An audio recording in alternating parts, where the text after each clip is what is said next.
and fellow Toastmasters. Why do some people achieve so much more than the others?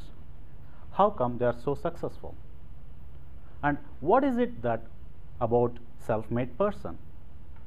Governor Jeb Bush, while running for governor, kept referring to himself as a self-made man, and that being a son of a US president and a brother of another was actually a disadvantage.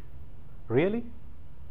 Well, it might look like they did it all on their own, but in reality, they were helped by some hidden advantages and some extraordinary opportunities. It helped them learn, work hard, and make better sense of the world in ways that others couldn't. So then, how come they are so successful? Is it talent?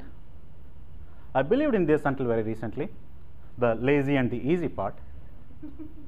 But no, talent is just one small contributor to the story of success.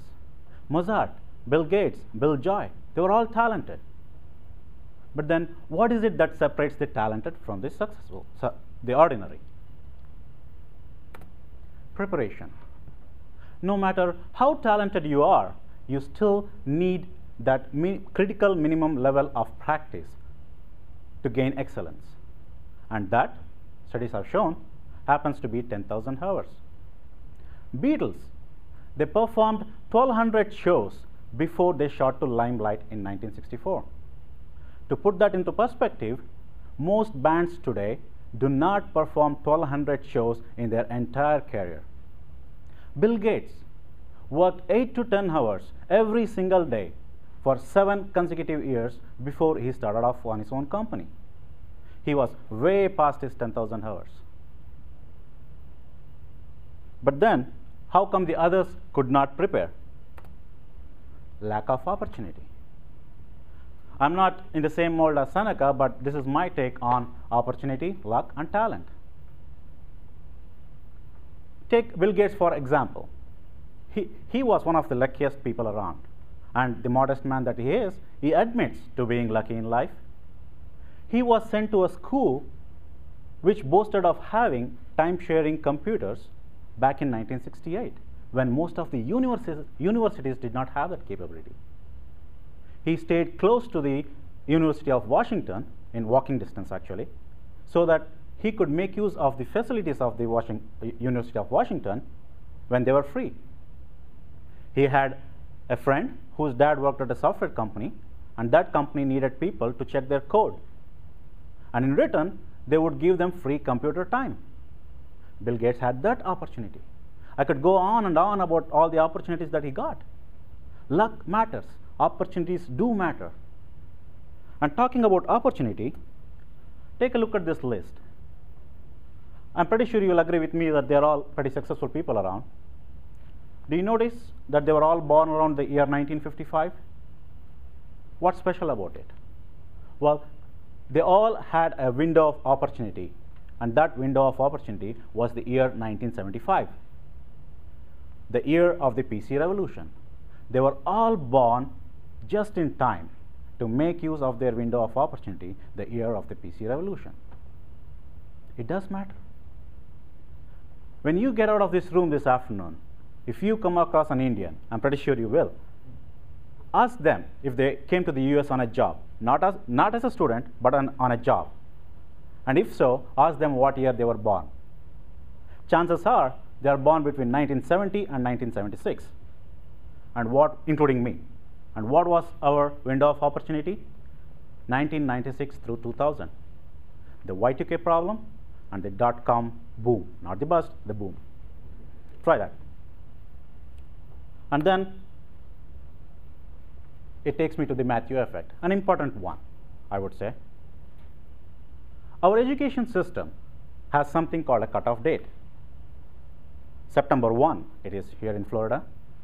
What it means is that a kid who turns 6 on September 2nd is in the same kindergarten class as a kid who will not turn 6 until the end of the academic year. At that age, a 12-month gap can make an enormous difference in their mental maturity as well as physical maturity. So what happens next? Teachers confuse this maturity with ability. They then group these older kids into advanced streams, advanced reading, advanced math, where they get to improve their skills in much better way than the ones left behind, the younger ones. So next year, since they are already in the higher group, they get to be more successful, learn more things, get the benefit of better coaching, better facilities, and better resources, while the younger ones, again, are left behind.